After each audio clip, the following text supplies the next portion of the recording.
Kembali lagi di Cahaya Hati Indonesia Ramadan. Masya Allah udah banyak pastinya ilmu yang kita dapatkan ya. Tentang tabaruj ini ya, mudah-mudahan bisa kita amalkan. Dan Alhamdulillahirrahmanirrahim, saat ini sudah banyak sekali pertanyaan yang masuk. Kita pilihkan beberapa pertanyaan yang insya Allah mewakili pertanyaan pemirsa di rumah. Jamaah yang dimuliakan Allah Subhanahu Wa Taala, langsung aja yuk kita ke guru-guru kita yang dimuliakan Allah Subhanahu Wa Taala. Guru mohon izin, ini ada beberapa pertanyaan. Yang pertama untuk Ustazah Lulung Mumtazah. Ustazah siap ya?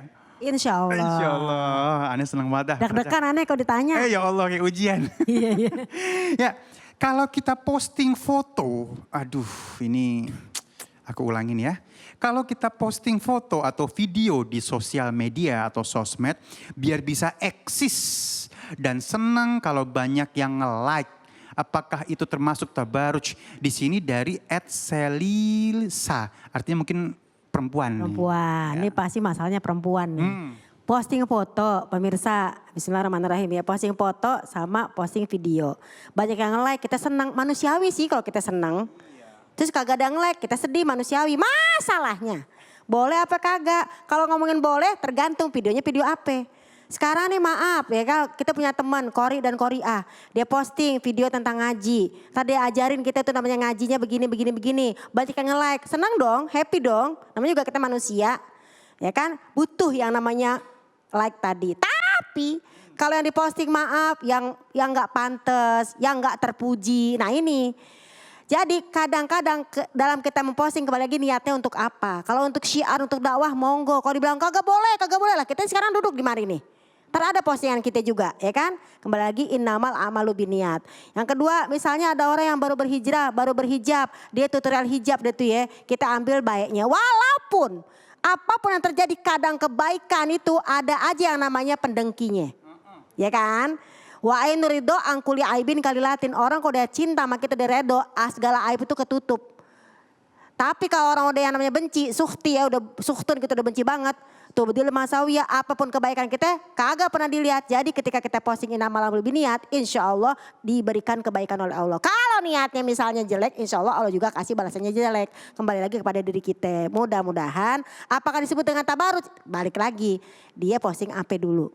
Karena zaman sekarang kalau posting sendirian kok gak ada mahramnya. Entar kalau kita posting berdua sama laki kita, entar yang pada maaf single parent baper. Ya sama lakinya aja.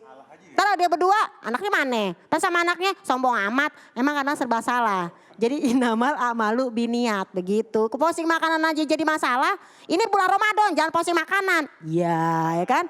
Jadi kembali lagi bersihkan hati kita, bersihkan hati yang memposting. Kita sama-sama belajar menerima kenikmatan orang lain yang dinikmati oleh dia. Kadang-kadang orang yang lain yang memang bisa yang namanya rasa bersyukur dia terima cara mengaplikasikan syukurnya atau memang kita yang iri dengki. Kembali lagi tabaruj adalah belenggak-lenggok, manja, genit dan juga menggoda pria yang bukan mahramnya. Allahu Akbar, bener banget Ustazah.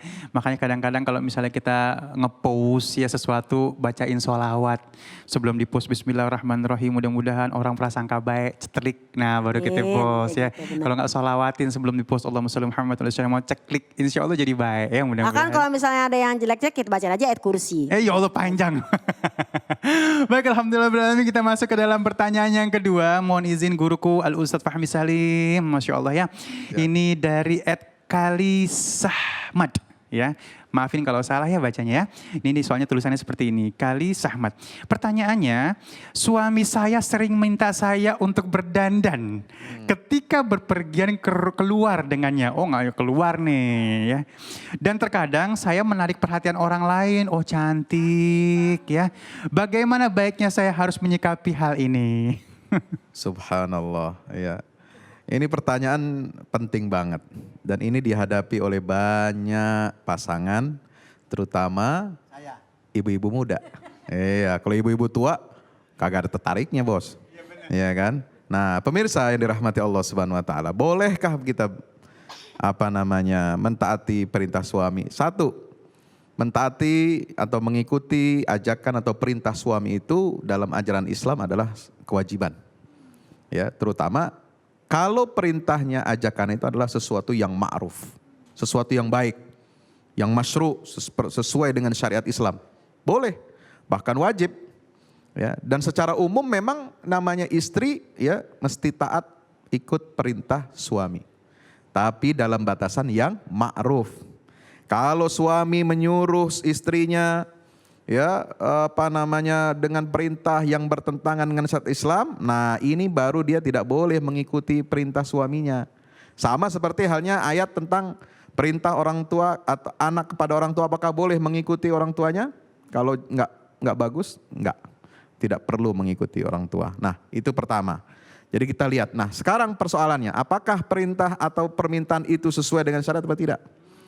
Kalau dilakukan secara berlebihan, suaminya pengen, oh ini pakai make up yang mahal punya, yang berlebihan, parfumnya berlebihan, seambrang-ambrang, kata orang Betawi gitu kan. Nah ini bagaimana? Nah ini enggak sesuai dengan syariat. Boleh dia dandan tapi sewajarnya, proporsional. Tidak terlalu. Nah yang dihalalkan tabarrujal jahiliyatil ula. Menampakkan perhiasannya, lehernya terbuka, dadanya, telinganya, kerudung. Makanya disuruh perintahkan apa? Pakai jilbab. Subhanallah. Untuk apa? Termasuk jilbab itu juga adalah dalam persoalan make up, dalam persoalan wangi-wangian ini juga harus dibatasi dan secara proporsional. Jadi di situ. Jadi kita nggak bisa hitam putih juga, kita lihat bagaimana persoalannya. Iya ya. Baik, kita akan masuk ke dalam pertanyaan yang ketiga. Gua mohon izin Al-Habib Muhammad Syahab. Ini dari Gaidarwa_88. Teman perempuan saya termasuk tomboy dan sehari-hari selalu berpakaian seperti laki-laki. Apakah itu bisa dikatakan tabaruj? Dan harus seperti apa saya mengingatkan agar ia tidak tersinggung? Baik, artinya macam-macam tabarruj itu kan terbagi seperti juga dikatakan oleh ulama kita sesuai dengan hadis daripada baginda Nabi besar Muhammad SAW. Nabi melaknat, Allah melaknat perempuan yang menyerupai laki-laki. Begitupun sebaliknya laki-laki yang menyerupai perempuan. Jadi pakaian-pakaian seperti ini juga termasuk tabarruj dikategorikan oleh ulama kita karena perempuan menyerupai daripada laki-laki. Lantas bagaimana cara menasihat? Tentu kita dengan akhlak, dengan adab. Jangan, pakaian benerin segala macam. Artinya lan fadlu, artinya mereka akan malah mental tidak dekat kepada kita. Jadi terkadang memang butuh dengan lemah lembut, ayo ajak misal ke rumah kita. Jangan mentang-mentang, ayo kita sudah bagus, lihat contoh saya sudah hebat, enggak. Jadi cara menasehatinya dengan akhlak, dengan adab, mungkin dengan tamthil, mungkin diajak sekali-sekali berjalan tempat islami. Apapun memang kalau kita berniat dengan baik. Sebab manfataha ala nafsi baba niyatin hasanah. Ketika kita niat baik untuk menjalankan, mengajak dia untuk berbuat baik, insya Allah fatahallahu alaihi sab'ina baba minat taufik. Ini harus yakin. Maka Allah subhanahu wa ta'ala akan bukakan buat orang tersebut 70 pintu hidayah taufik. Jadi ketika kita ngajaknya dengan baik, dengan akhlak, dengan adab, dengan niat kita baik. Bukan dengan mengatakan, oh dia pakai jilbab gara-gara saya, dia berubah gara-gara saya. Jangan seperti itu. Jadi makanya ulama-ulama bil ma'ruf mengajarkan mereka dengan hal-hal yang bagus, dengan hal-hal yang memang diridhoi oleh Allah Subhanahu wa taala. Masya Allah, baik. Dan kita akan masuk ke dalam pertanyaan yang keempat untuk guru kita Al-Ustadz Munawir Ngacir. Kita akan lihat cuplikan video berikut ini. Silakan. Assalamualaikum Pak Ustadz, saya Endah. Saya mau nanya dong, kalau misalkan sekarang kan banyak banget tuh diskon-diskon di online shop. Kalau misalkan karena diskon jadinya kita beli barang banyak, karena kita mikirnya semakin banyak barang diskonan yang kita beli bakal semakin banyak dapat manfaatnya. Itu termasuk tabaruj atau berlebihan gak sih Pak Ustadz? Untuk jawabannya ditunggu ya. Mohon pencerahannya. Wassalamualaikum. Waalaikumsalam. Masya Allah, silakan Ustaz. Diskonan nih. Kok rada-rada mirip kayaknya. Waalaikumsalam warahmatullahi wabarakatuh. Jawab dulu pertanyaan dari Mbak Endah tadi Kak. Kalau di syairnya Endah, dang pergi dah gitu. Baiklah, alhamdulillah pertanyaannya tadi sangat luar biasa ketika dia karena menuruti hawa nafsu ketika ngelihat bonus banyak. atau diskon yang banyak itu hatinya gregetan. Ya kan? Nah, kalau sudah gregetan begitu berarti di situ tidak ada namanya ambil hikmah, itu nggak ada. Kalau sudah diiringi dengan nafsu itu. Karena orang yang berlebihan, Allah kan sudah menjelaskan kepada kita, innahu la yuhibbul musrifin. Sesungguhnya Allah Subhanahu wa taala tidak mencintai kepada orang yang berlebihan. Contoh misalkan makan halal, tapi kalau kebanyakan makan itu nggak boleh, malah muntah. Terus kemudian seperti kita membeli baju banyak dan manfaatnya kita tahu bahwa ini manfaatnya kalau dikasih ke orang lain lagi sih nggak jadi masalah, itu malah ibadah. Apalagi dalam bentuk sekarang yang sedang pandemi COVID-19. Iya, takut ngomong bahasa Inggrisnya gitu. Gitu.